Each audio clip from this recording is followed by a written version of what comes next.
Everyone, welcome to today's edition of AM Minnesota. I don't know if they're singing for joy today, but in studio today are a couple of candidates for Faribault City Council, and we're going to be visiting with them. Of course, we had a couple of candidates on yesterday and a couple others last Friday. This will round out the candidates for Faribault City Council. As in studio today are Royal Ross and Adam Gibbons. We appreciate their taking time out of their busy schedule to be with us today. Good morning, gentlemen. Good morning. Yeah, good morning, Gordy. Thanks for having us. You bet. Well, Royal, I'll start with you because I've kind of started to the right on each and every show. If you could just tell us why you're running for Faribault City Council, that would be awesome. Sure, I'd be happy to. I have a great deal of passion for this community. I've been a member of it for over 2 decades, and during that time I've been just about as involved as I could possibly be. Been involved in business and in volunteering and everything, and it's just a chance for me to use all of my skills and talents and put them towards helping the community. I've got a lot of experience in working with people, and I feel I got a good idea of the pulse of the community, so I know what they're looking for, I know what they need out of a leader, and I just feel it's time for me to step up and be a leader for the community. Adam? Absolutely. I'm really looking to be a voice for the community. Reach out to people, get some thoughts and ideas and where we should be going as a community, and help bring those to the city council, and really help, again, incorporate the community's ideas into where we're going as a city. So there's no specific issue that prompted you to run? Nothing specific, no. I mean, I've been involved. I've ran for city council once before, school board a couple times. So it's politics, even local politics, kind of a passion of mine, so it's kind of fun to get involved and, again, help be the voice of the community. Royal, any issues that in particular of great concern? No, actually, I came out early on in my campaign and said that I was not running for one specific issue, and there was no past decisions that I was going to try to overturn or anything like that, because this isn't about, I'm not trying to create a new park or create a new ordinance or anything like that. I'm doing out of my passion for the community, and I think I have the leadership skills to contribute. I'll start with you on this one, Adam.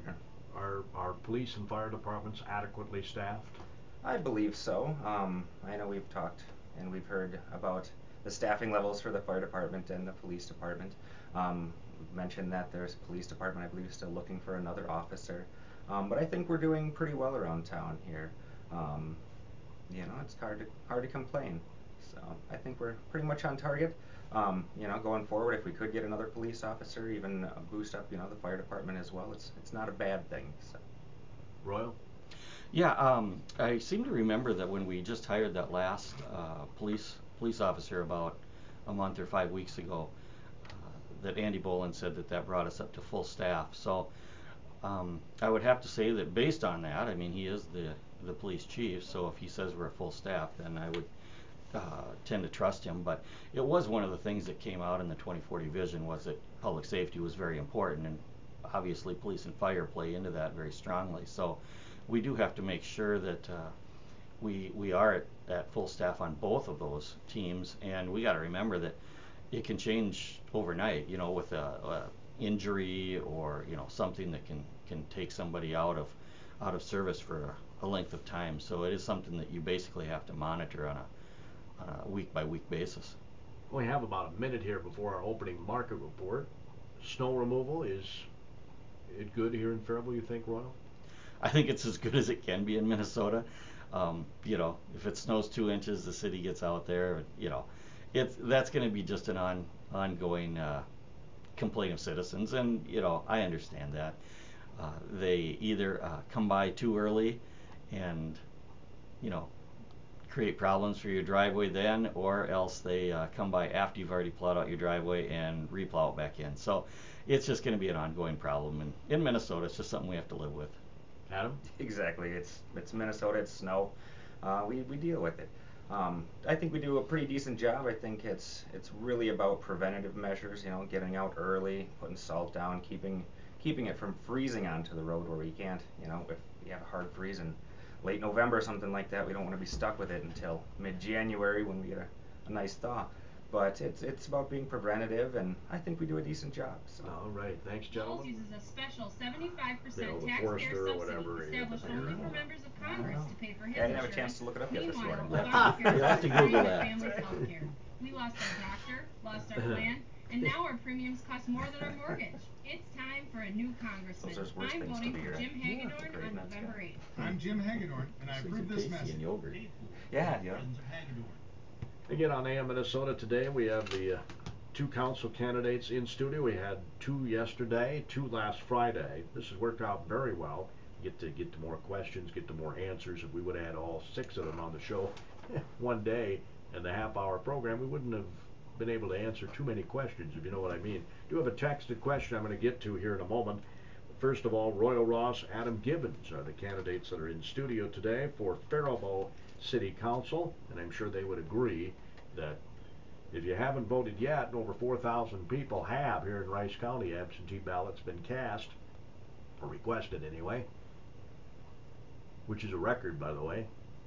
If you haven't voted yet, you would encourage them to get out and vote, right, guys? Absolutely. On November the 8th. Absolutely, and you know, especially in your local elections. That's just key, because the local elections have far more to do with your day-to-day life than, you know, the presidential election, for example. So even if you're disappointed or even disgusted with the top of the ballot being the presidential, you know, get out there and vote for your local city council people, your county commissioners, your state senators. School board. School board, absolutely. And you know where to tune after the polls close, right, Adam? That's For right. your election KDHL results? radio, right? You got it. You have your hand on the pulse of the community, so There you go. you're with us. Here's the question, and this is rather lengthy. The 2040 Vision Plan conducted community outreach forums during their research phase. Did you participate in them, and have you read the report once it was published? There's three questions. That's the first. Okay, who are you starting with, me or Adam? I'll start with that. Sure. I did not have the opportunity to participate in the forums. I have read the report. I think it was quite detailed. I don't know if I agree with everything in there, but who agrees with everything all the time anyways? So I think it was a good report. Some of the points made in it were quite on point.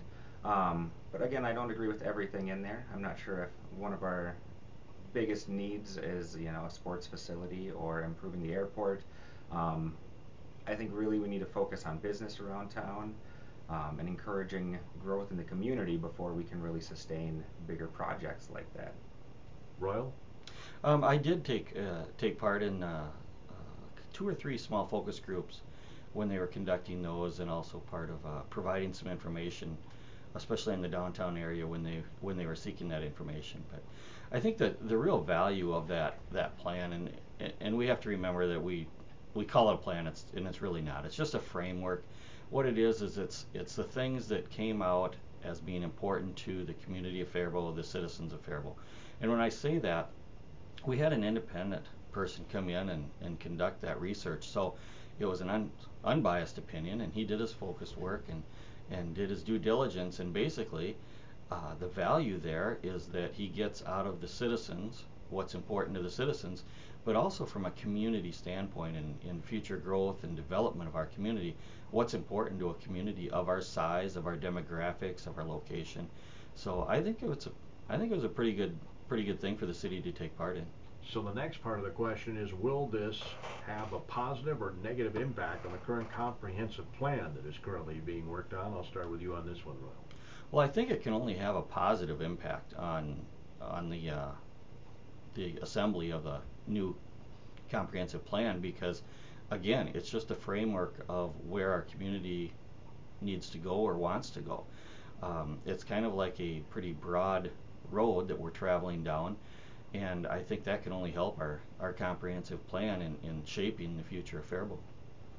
All right. Well, that was an awesome question. Certainly appreciate that texted question. We do have another one here. You should ask Adam about the. Oh, I'm sorry.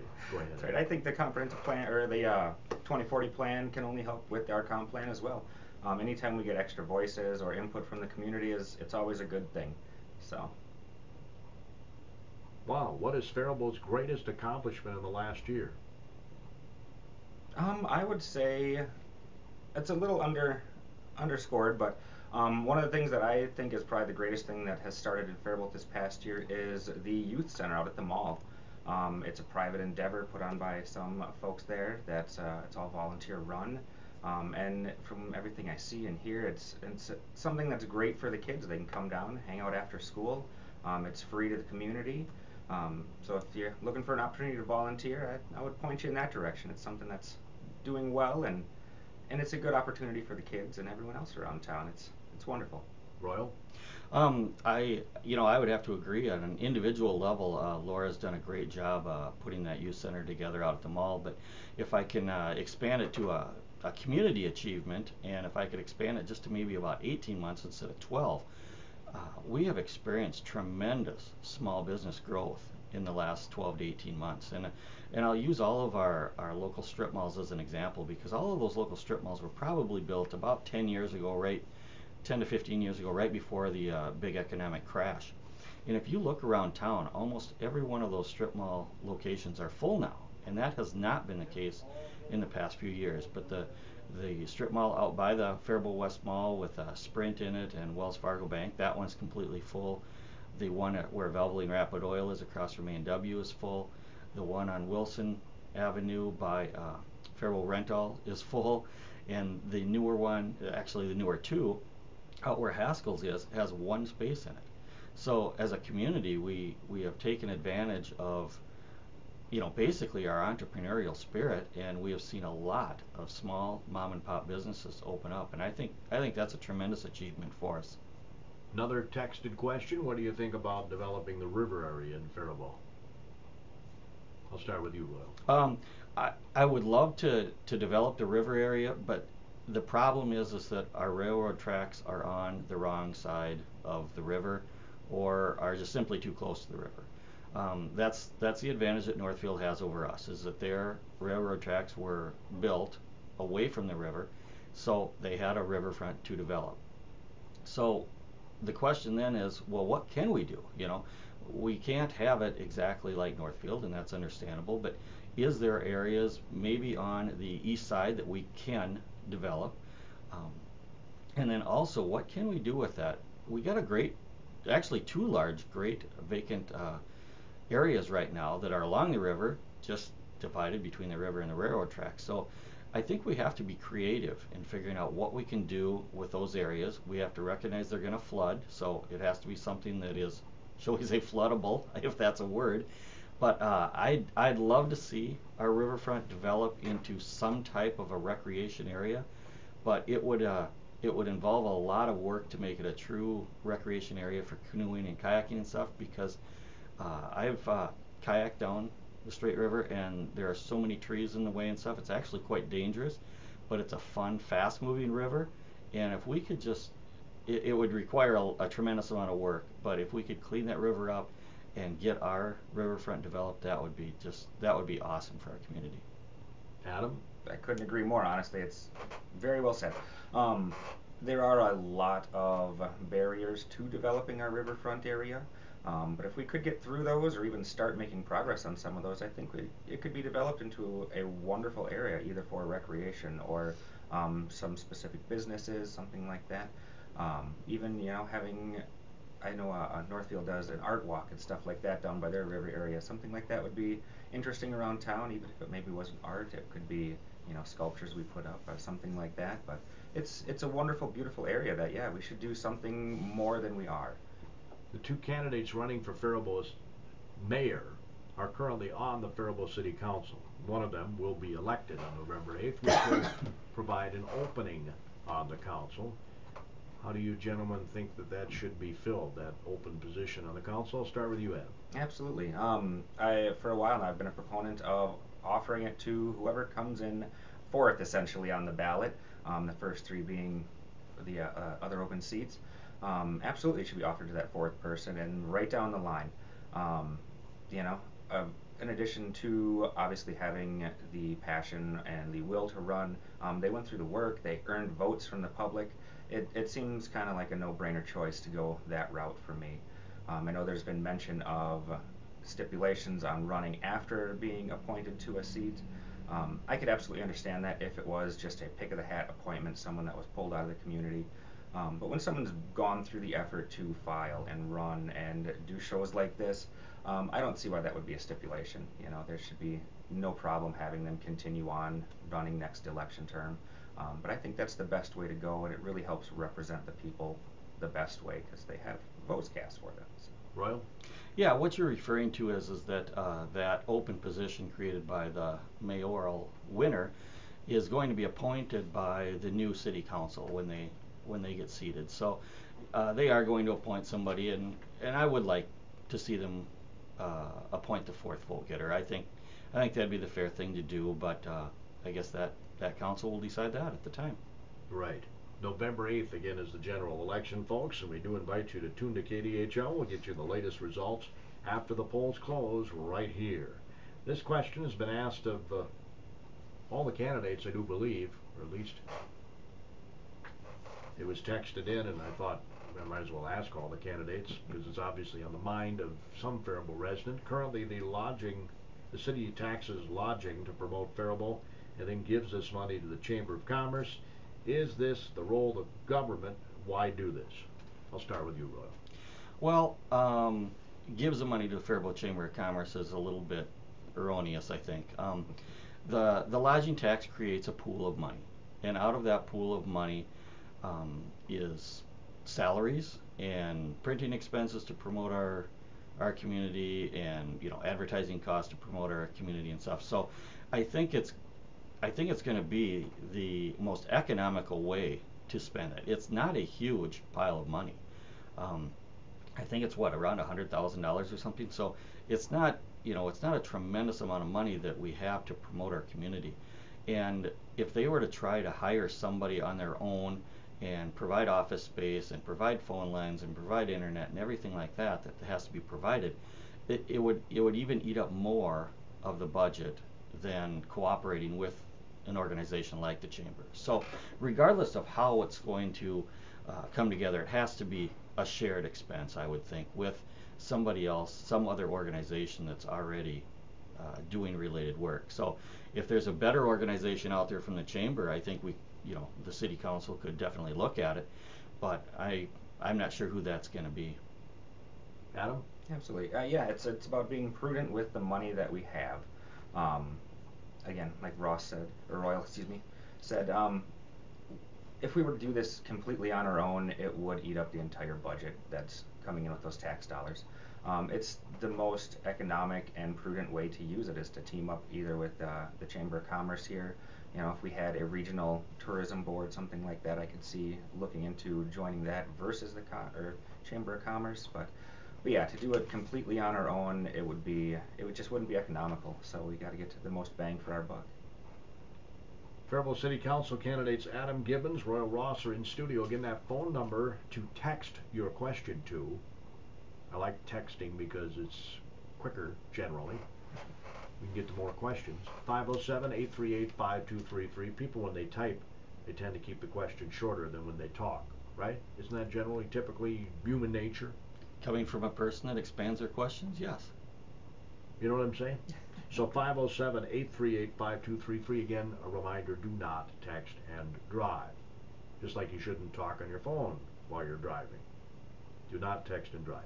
507-838-5233. We've had some terrific questions here that have been texted in over the course of the last couple of the weeks with the city council candidates. Some candidates for mayor were on earlier this week on Monday.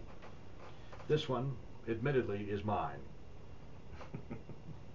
In June, I will have been here 30 years at KDHL. June of next year. The South Interchange in Faribault has been that way since before I got here.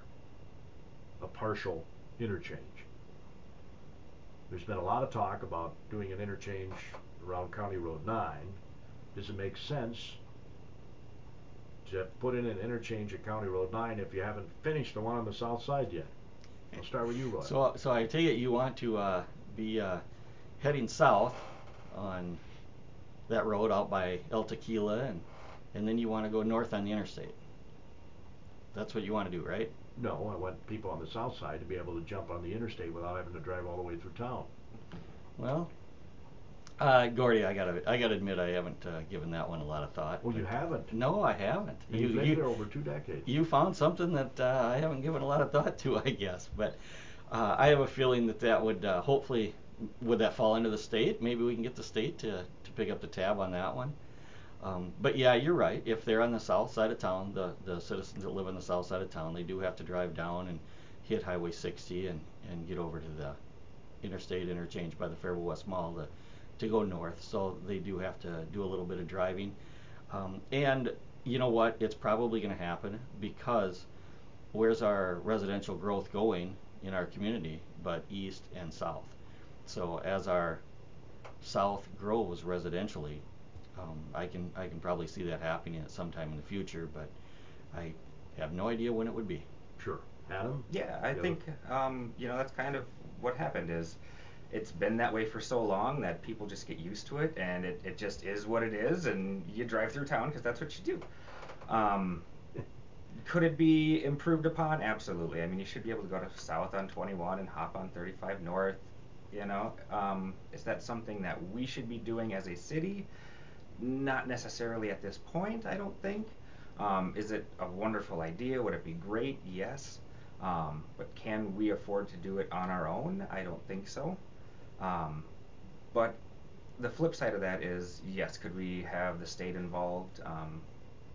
It really comes down to, as a council, if we aren't going to do it on our own, we really should make the effort to represent the community, and as a council, a single body, come to MnDOT, come to the state and say, hey, this is what we want to do, this is why we want to do it, we're expanding, we're growing, and I think it would give a little more force and a little more oomph to that idea if we were to come to it, the state as a city council, as a single cohesive unit, instead of just having you call up the city, or call up the state and say, hey, I want this interchange put in. No one's going to listen to you.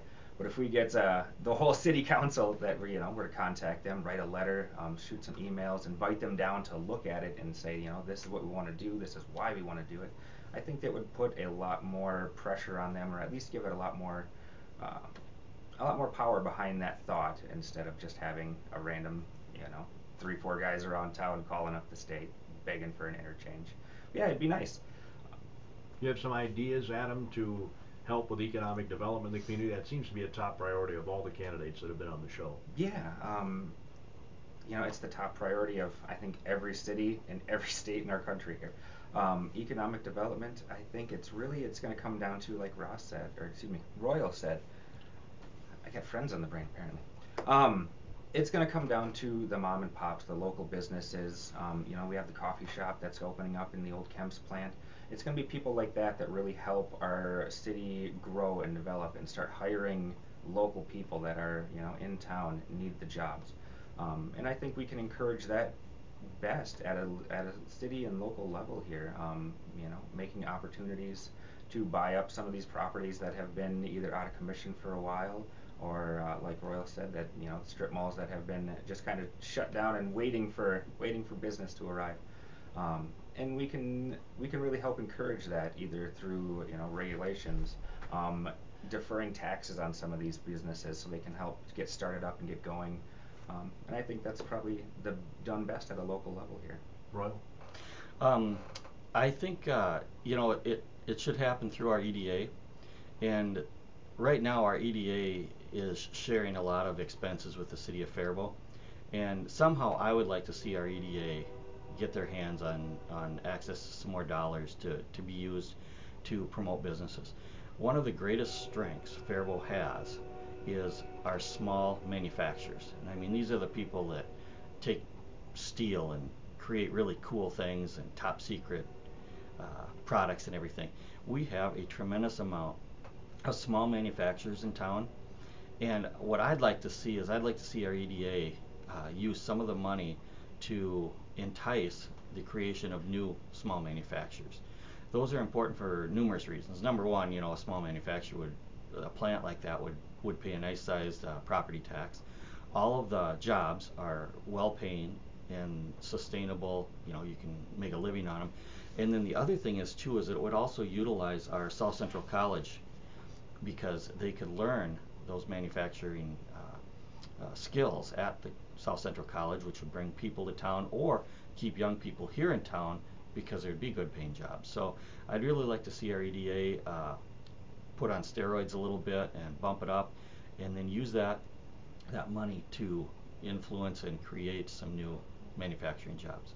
Well, the show is never long enough, especially when I do programs like this. In summary, if you guys could quickly, in summary, tell us why voters in Faribault should vote for you. I started with Royal to start the show, so I'll start with Adam here at the end of the program. Definitely. Well, we appreciate coming in or letting us come in here and chat with the public. And I think that's really what it's about, is going out and reaching out to the public. And no one person has the best idea all the time, 100%. And that's really why we got to go out and get the ideas from the public, the people that are there day to day, involved in these different areas of town and involved in these different passions, and reach out to them and help bring those ideas together as a council. And I think that I can do that. I can reach out and chat with people and help develop ideas, not just from the council, but from the community, and bring them to the council and the city and see them through. Royal? You know, I have one campaign promise to the citizens of Faribault, and that is that when I walk through the chamber doors, I'll check my ego at the door. I will listen for understanding. I'll analyze the information. I'll process the information. I'll seek out more information, and I'll make the best decisions that I can for the community. It won't be anything where I'm self-serving or trying to accomplish something for myself, but I'll be there for the community, and I'll do my best at making the decisions for the community.